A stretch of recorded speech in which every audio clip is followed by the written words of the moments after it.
신약성경 마가복음 12장 38절에서 44절까지입니다. 한 절씩 교독하겠습니다. 예수께서 가르치실 때 이르시되 긴 옷을 입고 다니는 것과 시장에서 문안 받는 것과 회당의 유권자리와 잔치의 의자를 원하는 서기관들을 삼가라. 그들은 과부의 가산을 삼키며 외식으로 길게 기도하는 자니 그 받는 판결이 더욱 중하리라 하시니라. 예수께서 헌금함을 대하여 앉으사 우리가 어떻게 헌금함에 돈 넣는가를 보시되 여러 부자는 많이 넣는데 한 가난한 과부는 와서 두 랩돈 곧 한 고드란트를 넣는지라. 예수께서 제자들을 불러다가 이르시되 내가 진실로 너희에게 이르노니 이 가난한 과부는 헌금함에 넣는 모든 사람보다 많이 다 넣었다. 같이 그들은 다 그 풍족한 중에서 넣었거니와 이 과부는 그 가난한 중에서 자기의 모든 소유 곧 생활비 정도를 넣었느니라 하시니라. 아멘. 할렐루야. 임인년 호라미 해입니다. 갑자 을축병인 60갑자에 따른 임년에서 임은 검정을 상징하고 인은 호랑이입니다. 그래서 1962년에 이어서 60년 만에 돌아온 임년입니다. 어느덧 2022년이 시작되고 두 번째 주일을 맞이하게 됐습니다.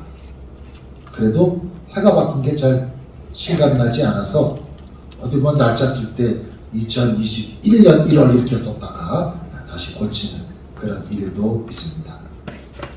설날이 지나가야 해가 바뀐 것이 우리에게 익숙해지는 것이 아닌가 싶습니다. 세월의 흐름 속에서 지혜를 얻어 우리 현재의 삶에는 충실해야 되고 지나온 날들은 어떠했든지 감사로 기억해야 하고 미래의 일들은 든든한 소망으로 준비되시기를 간절히 기원을 드립니다. 여러분, 랜드마크라는 말을 들어보셨습니까? 상징이 되는 그런 건물이나 또 어떤 조형물, 장소 그런 것들을 이렇게 표현합니다. 미국 뉴욕에는 자유의 여신상이 있습니다. 그림 한번 볼까요? 네. 저걸 딱 보면 아, 미국이구나, 뉴욕이구나 이렇게 생각을 합니다. 프랑스 파리에는 에펠탑이 있어서 저걸 보면 아, 프랑스구나, 파리구나 생각을 합니다. 영국 런던에는 타워 브릿지라는 저 명물 다리가 있어서 저걸 보면 생각을 합니다. 다 상징적인 그런 건물들입니다. 예수님 당시에 예루살렘의 랜드마크는 예루살렘 성전이었습니다. 저 예루살렘 성전은 기원전 10세기 다윗의 아들인 솔로몬이 예루살렘에 건축한 성전입니다. 다윗이 애를 써서 건축을 준비하고 솔로몬이 완성한 성전인데 저 성전이 한 400년쯤 돼서 바벨론의 공격으로 무너지게 되고 마지막 왕이었던 시드기야는 아주 불행하게 바벨론의 포로로 잡혀갑니다. 이스라엘 백성들이 나라가 망한 것도 슬프고 억울하고 괴로웠지만 나라 망한 것보다도 저 성전이 무너진 것 때문에 더 고통스럽고 괴로워했습니다.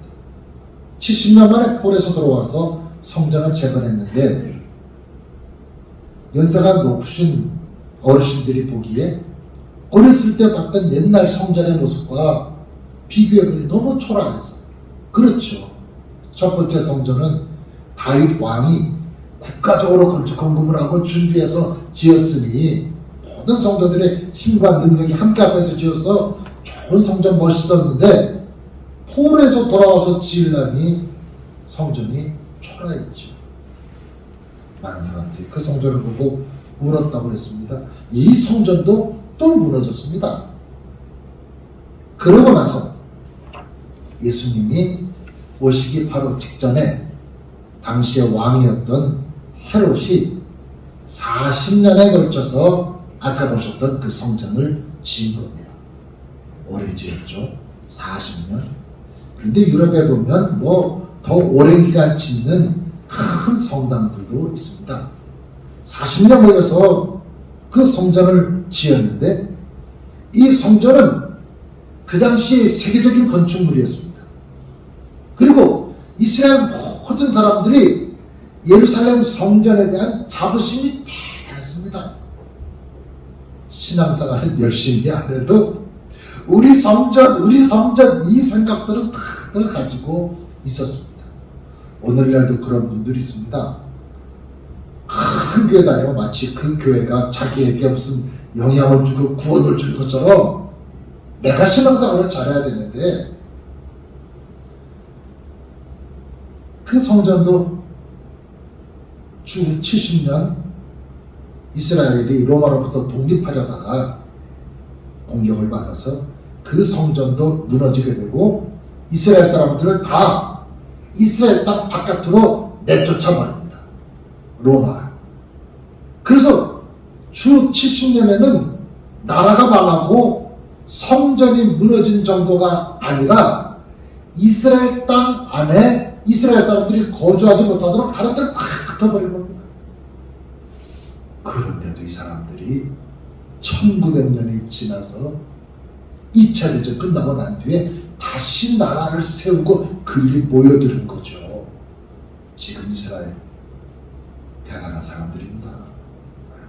나라 없이 1900년 다 흩어져 살다가 다시 모여서 나라를 세운다는 게 이건 정말 어려운 일인데요. 그 이스라엘 사람들은 늘 예루살렘 성전에 대한 자부심, 이게 대단했습니다.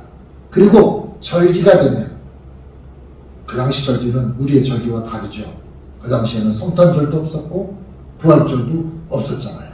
감사절, 유월절 이런 구약적인 절기인데 그 절기 때가 되면 이스라엘 성인 남자 12살 이상, 예수님도 12살 때 왔었죠. 성전에 다 오게 했습니다. 평소에도 사람이 붐비는 성전, 절기 때는 예루살렘 시가지 전체가 사람들로 북적이던 그런 곳이었습니다. 오늘 우리가 함께 읽은 말씀은 예수님이 그 성전에 계실 때 있었던 이야기를 우리에게 전해주고 있습니다. 41절에 보니까 예수님이 헌금함을 대하여 앉아 계셨다 그랬습니다. 우리는 헌금함 앞에 앉아 있으면 안 되죠. 사람들 들어오는데 불편하기도 하고. 우리는 헌금함이 한 개입니다. 근데 예루살렘 성전에는 당시에 헌금함이 13개 있었답니다. 그래서 각각 헌금함마다 헌금의 목적이 거기 쓰여 있었습니다. 우리는 함은 하나고 헌금의 목적은 봉투에 쓰여져 있지요. 11조 헌금이다. 또는 감사헌금이다. 주일헌금이다. 선교헌금, 건축헌금, 차량헌금, 또 절기, 요즘 같은 뭐 신년간사라든지 부활절, 뭐 성탄절, 추성사절 이런 절기헌금이 있는데요. 근데 따져보니까 우리도 뭐 한 8-9개 정도 이렇게 봉투가 있습니다. 절기헌금 바뀌는 거지만 13개 헌금함이 있었는데요. 이 헌금은 성전은 수리하기 위한 헌금도 있었고 어려운 사람을 돕는 헌금도 있고 또 제사장이나 레위인들을 위한 그런 부분도 있고 여러 가지 용도로 헌금함에 헌금들을 했습니다. 성전에서 업무를 담당하는 제사장이 헌금하는 사람과 그 액수를 기록했습니다. 그 이유는 이걸 기록해야 헌금 관리를 정확하게 할 수 있을 것이고 또 헌금을 잘 할 수 있도록 또 많이 할 수 있도록 독려하기 위한 그런 동기 유발도 목적이었습니다. 예수님이 그 헌금하는 걸 보는데 부자들이 헌금을 하는 모습이 우리식으로 말하자면 일단 명품 지갑을 꺼내가지고요. 명품 지갑에서 빳빳한 5만원짜리를 계속 꺼내는 겁니다. 사람들이 뒤에서 보고 있으니까요. 또 어떤 사람은 수표를 꺼냈겠지요. 그래가지고 그 함에 넣었습니다. 여유가 있으니까 헌금도 많이 했을 것입니다. 진정성을 담아서 헌금한 부자도 있고 또 다른 사람 앞에서 자신을 드러내기 위해서 헌금을 하는 경우도 있습니다. 헌금의 동기가 어디 있었던지 그 헌금은 예루살렘 성전의 유지 보수 또 성전의 사역자들을 위해서 기묘하게 사용됐습니다. 예수님은 많은 헌금을 낸 부자들을 칭찬하지 않으셨고 그렇다고 무조건 그들을 비판한 것도 아니고 말씀이 없었습니다. 그런데 전혀 뜻밖의 한 사람이 헌금한 것에 대해서 예수님이 거론을 하십니다.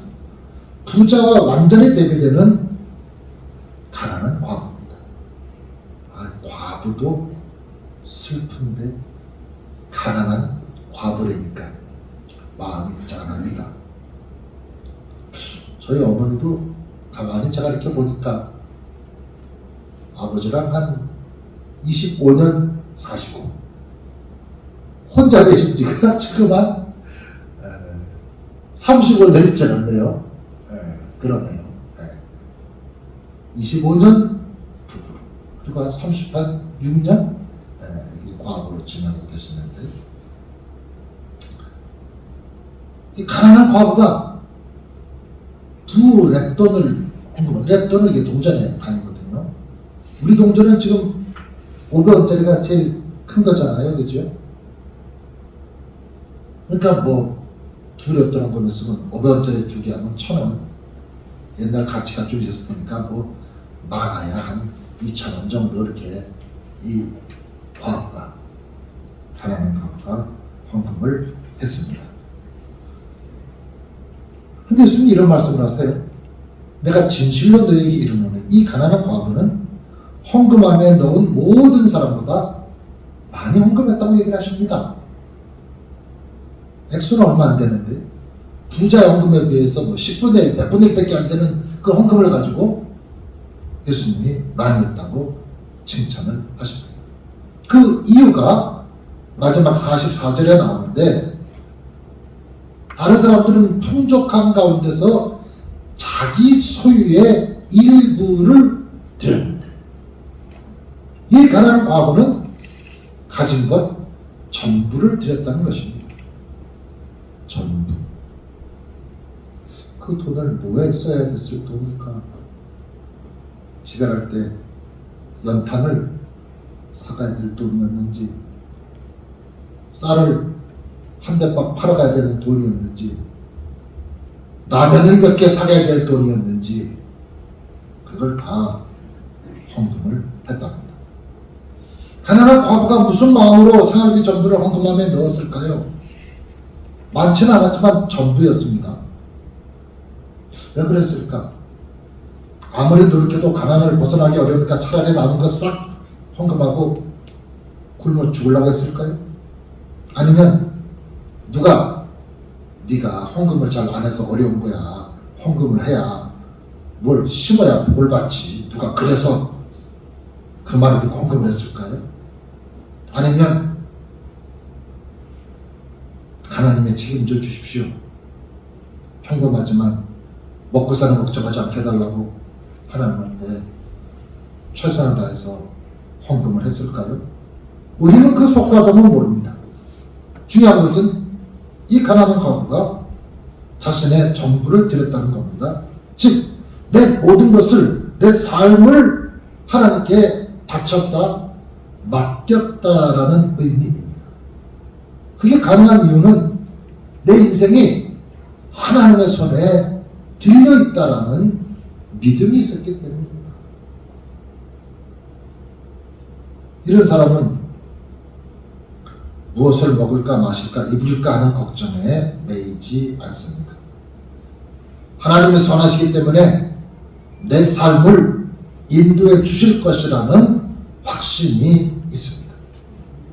근데 대부분의 사람들은 보통의 경우에는 이렇게 살기가 어렵습니다. 대부분의 사람들은 이 가난한 과부보다 형편이 나은데요. 여러분 2,000억이 전 재산은 아닐 거잖아요. 주머니에 2,000원 이상 있을 것 같아요. 카드가 있잖아요. 근데 많은 사람들이 가난하지 않음에도 불구하고 생존의 염려에 묶여서 살아갑니다. 이게 현대인들의 전반적인 심리인데요.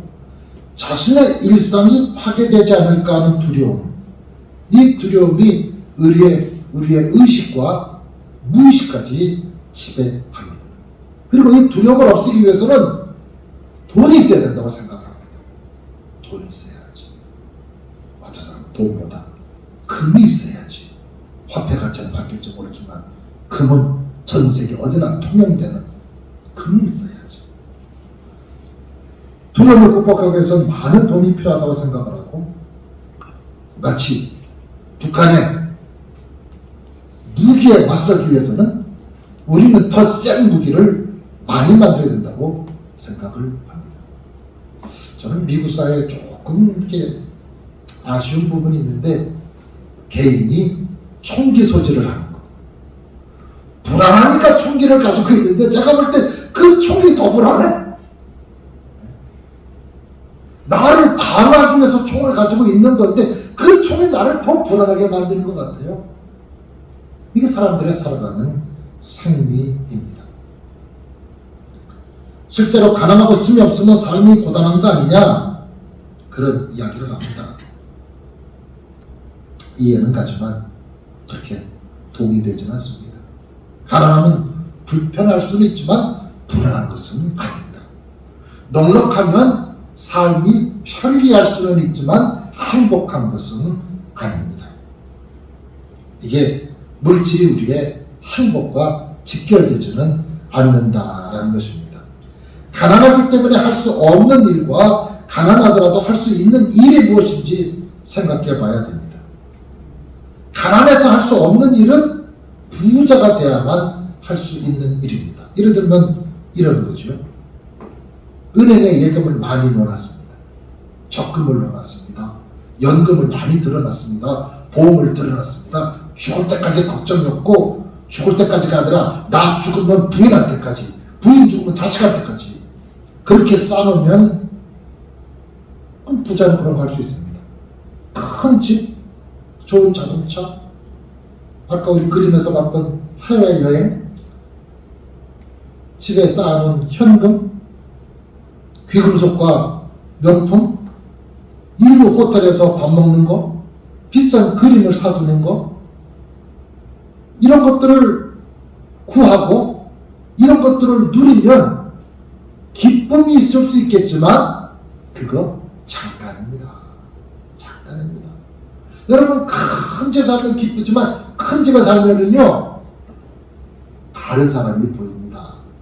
더 큰 집에 사는 사람하고 비교를 합니다. 최고로 좋은 차를 사면 마음이 편할까요? 새 모델 또 나옵니다. 조금 지나면. 이런 것들은 우리 삶의 목표가 돼서는 안 됩니다. 그런 것이 목표가 되면 인생이 끝까지 피곤하고 비교되고 기쁨이 있을 수 없습니다. 삶의 염려에서 풀려나지를 못합니다. 그렇지만 가난해도 할 수 있는 일들이 많이 있습니다. 가난해도요, 기도할 수 있습니다. 성경을 읽을 수 있습니다. 기쁜 마음으로 걸을 수 있습니다. 걷는 건 부자보다 가난한 사람이 더 많이 걸을 수 있어요. 하늘을 바라봅니다. 여러분, 저는 그 냄새가 참 좋아요. 밥 될 때 이렇게 밥 기름 나면서 이렇게 피셔가지고 그 밥 냄새가 이렇게 기분이 좋더라고. 그 맡으면 아주 그냥. 그 기름 날 때 이렇게 그 앞에 가면 그거 기름 쐬면 피부 좀 좋아지려나? 그럼 기분 좋아요. 별거 아니지만. 그럼 기분 좋아. 좋은 책을 읽으면 기분이 좋고, 아까 찬양처럼 좋은 말을 들으면 또 마음이, 저렇게 찬양을 잘하죠. 참. 설교보다 찬양이 더 은혜되는 거 아닌지 모르겠네요, 오늘. 얼마나 그런 음악을 들어도 마음이 기쁘고 즐겁고, 또 외로운 사람에게 말을 걸어줄 수 있어요. 고독한 사람에게 전화해 줄 수 있어요. 제가 저희 어머니한테 전화하면 어머니가 참 좋아하시는데 혼자 계시니까 하루 종일 요새 또 누구도 안 만나고 집안에 혼자 있을 때는 말을 안 할 때도 있지 않겠어. 하루 종일 혼자 있으면 전화하면 되게 좋아하고 뭐 이런저런 얘기도 하고 뭐 제가 볼 때는 그냥 그런 얘기들 막 하십니다. 텔레비전 얘기도 하고 무슨 얘기도 하고 뭐 이런 거는 누구나 할 수 있는 일입니다. 그런데 우리가 이런 일, 찬송을 드리는 일, 또 교회 나와서 자리를 채워주는 일, 이것도 큰 기쁨입니다. 여러분 별거 아닌 것 같아도 제가 뭐 읽다가 틀리면은 왜 틀린다고요? 누가 왜 안 왔을까 생각하다 틀리는 거예요. 그이가 왜 안 왔을까 생각하면 교동문 같은 거 읽다가 줄이 바뀐 거니까 왜 안 왔지? 말씀도 없었는데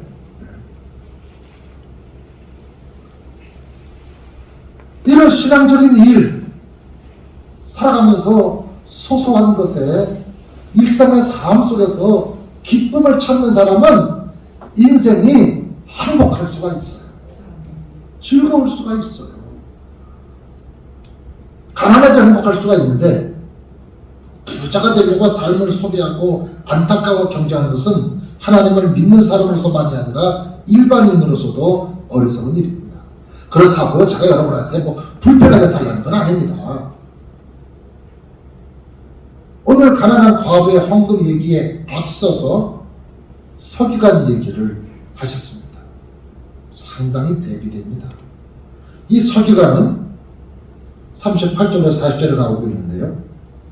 고대 이스라엘 사회에서는 아주 지도층에 속합니다. 이들은 하나님의 말씀과 율법을 전문적으로 연구하고 때로는 판단해 주기도 하는, 오늘로 말하면 신학 박사, 교수, 판검사 역할도 하던 그런 사람이었습니다.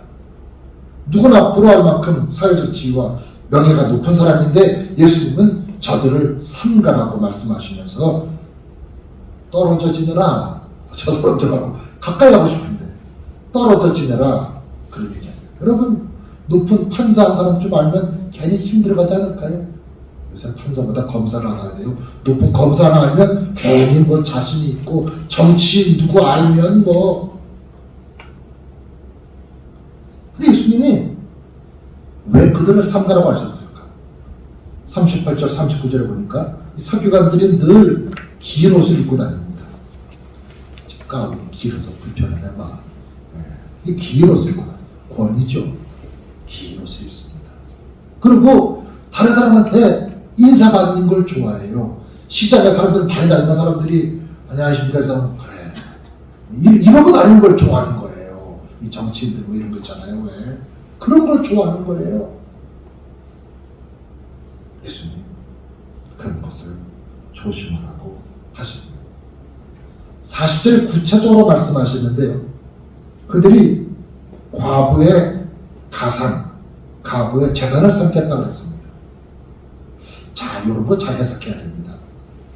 서기관이 오늘로 말해서 어떤 법조인이 가난한 사람의 재산을 뺏는 건 아닙니다.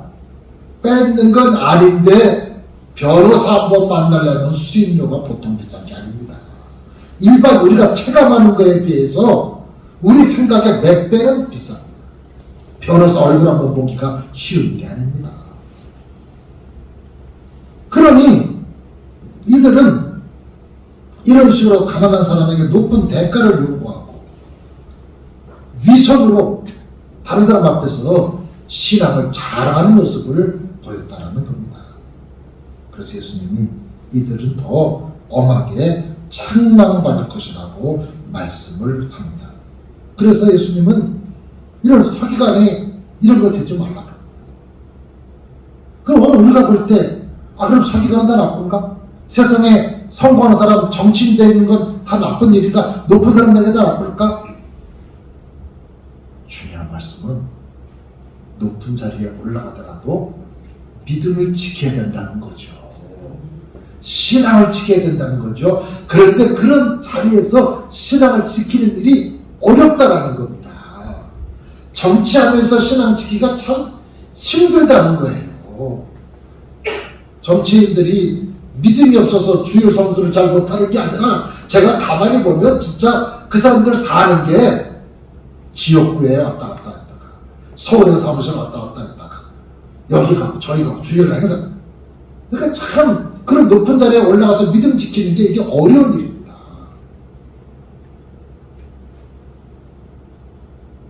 그들에게 스스로 엄격한 자태가 필요하다고 했으면 말씀합니다. 이 서기관에 비해서 가난한 과부는 어디가 더 대접받지 못합니다. 서기관은 잔치집에 가면 주인이 나와서 아니 다른 사람은 이렇게 좀 누구 오셨다 인사하라고 막 그럽니다. 가난한 과부는 잔치집에 초대도 못 받지만 초대받아도 끄트머리에 있는지 없는지 그냥 밥만 안 줘서 먹고 가게 합니다. 세상의 가치를 볼 때는 비교가 안 되는데 예수님은 그 가난한 과부를 존중해 주십니다. 서기관은 하나님이 없어도 살 것 같은 사람입니다. 자기 힘으로 삽니다. 자기 능력으로 삽니다. 자기가 길을 막 헤쳐나가고 없던 길도 만들어냅니다. 그런데 이 가난한 과부는 늘 기도합니다. 하나님 내 삶을 인도해 주셔야 된다라고 의지를 합니다. 오늘 우리들은 세상을 살면서 고민이 있습니다. 가난한 과부처럼 되기 싫고요. 서기관처럼 더 존경받고 더 넉넉하고 더 남들 앞에서 좀 의시되게 살고 싶은 게 이게 우리들의 마음입니다. 그러나 그런 유혹은 하나님의 축복인 것 같지만 자칫하면 하나님으로부터 멀어지기가 쉽다라는 겁니다. 진정한 축복은 하나님과 가까이 하는 겁니다. 기도의 시간이 많아지는 겁니다. 아멘. 말씀과 함께하는 겁니다. 아멘. 세상에서 성공이 있기 때문에 하나님과 멀어진다면 그건 성공이라고 볼 수가 없다라는 겁니다. 이 여인은 모든 것을 다 하나님께 맡기고 살았습니다. 이 여인처럼 여러분 뭐 다운 것만 하는 게 아니라 우리의 마음 자세가 하나님 앞에 우리의 중심이 있어야 된다는 겁니다.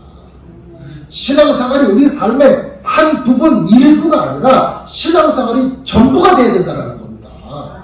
그냥 시간 나면 신앙생활하고 여건 되면 신앙생활하고 기분 좋아야 교회 나오고 날씨 좋아야 나오고 미세먼지 많은 거 안 나오고 이런 게 아니라 힘들어도 어려워도 정말 성전 중심의 하나님 중심의 신앙으로 사는 그것을 예수님은 축복이라고 말씀을 하시는 겁니다.